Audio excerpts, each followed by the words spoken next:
Un carissimo saluto e benvenute e benvenuti.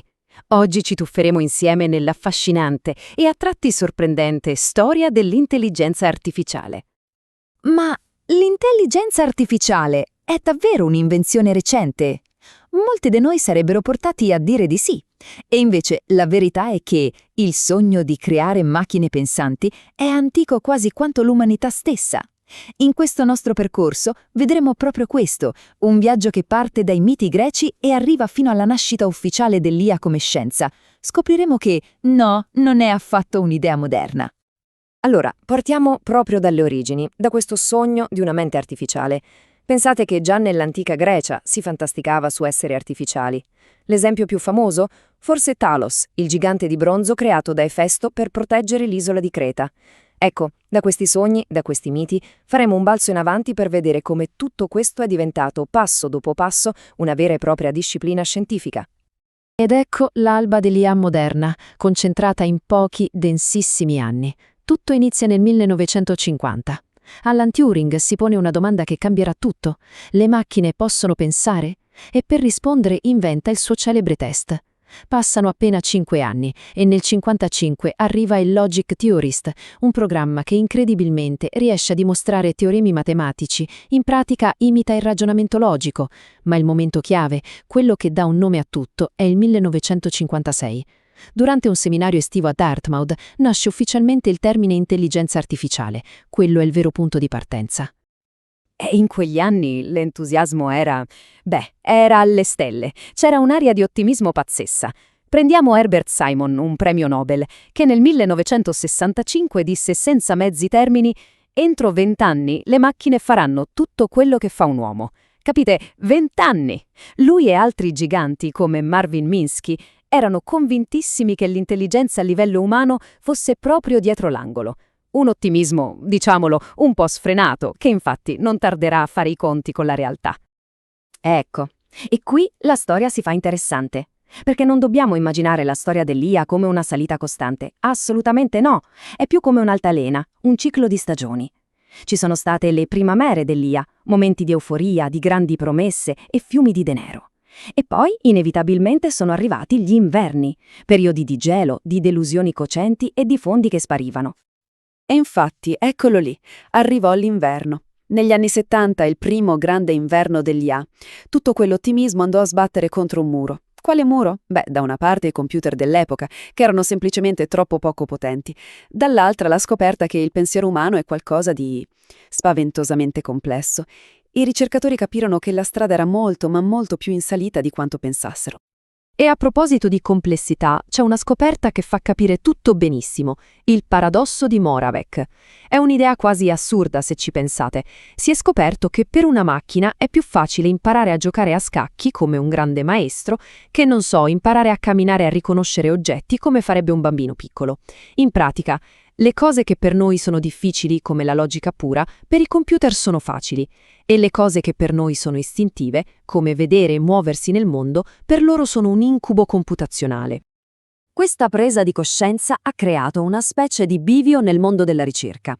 Da una parte, i sognatori, quelli dell'IA forte, che non mollavano l'obiettivo di creare una macchina con una vera coscienza, una mente. Dall'altra, i pragmatici, quelli dell'IA debole, che si sono detti: ok, calma, puntiamo a qualcosa di più fattibile. Creiamo sistemi che risolvono un problema specifico e lo risolvono bene. E indovinate un po' quale delle due strade ha portato ai risultati concreti che vediamo oggi? Esatto, la seconda. E infatti, grazie a questo approccio più con i piedi per terra, negli anni '80 arriva una nuova primavera. Il grande protagonista? I cosiddetti sistemi esperti. Cosa facevano? In pratica erano programmi che incapsulavano la conoscenza di un esperto umano in un campo ristrettissimo. Immaginate un medico super specializzato, ma sotto forma di software.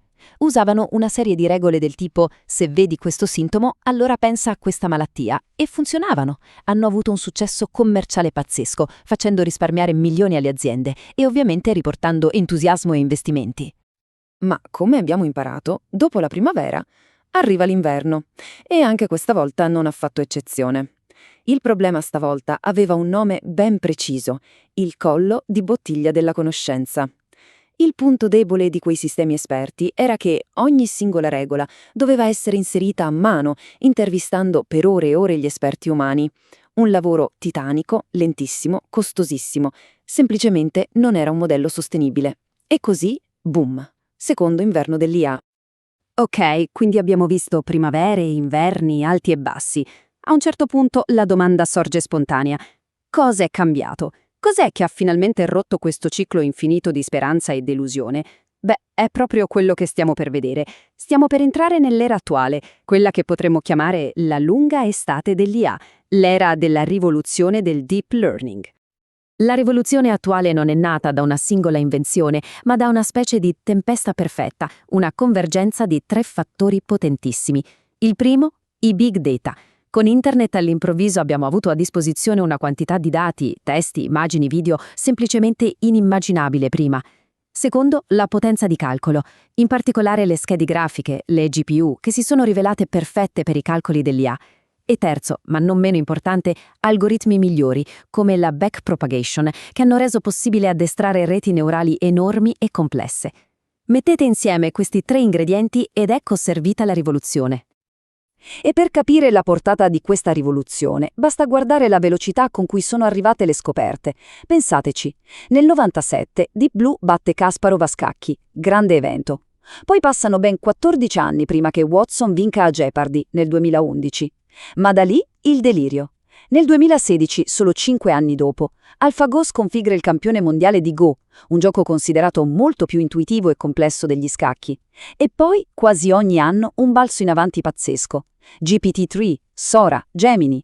Il ritmo non è più lineare, è diventato esponenziale, una vera e propria accelerazione.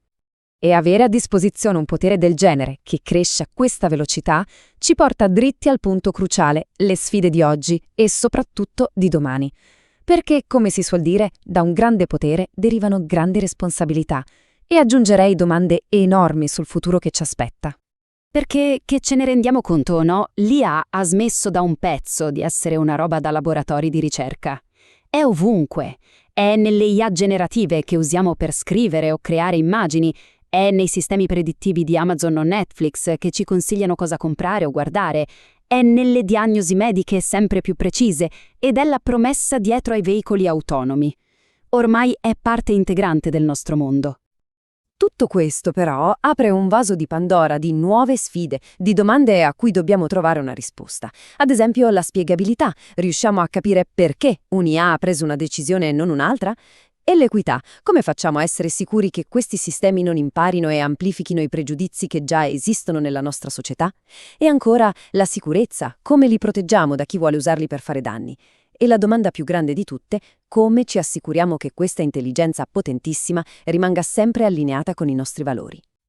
Per fortuna non stiamo ignorando queste domande. Anzi, la comunità scientifica si sta muovendo per darsi delle regole. Un esempio sono i principi di Asilomar, una sorta di patto per guidare lo sviluppo. I punti chiave sono pochi ma fondamentali. Primo, la ricerca non deve essere fine a se stessa, ma puntare a creare intelligenza benefica. Secondo, l'etica e i valori umani non sono un optional, ma devono essere al centro di tutto. E terzo, dobbiamo iniziare a pensare adesso ai rischi futuri, per essere sicuri che i vantaggi dell'IA siano davvero per tutti.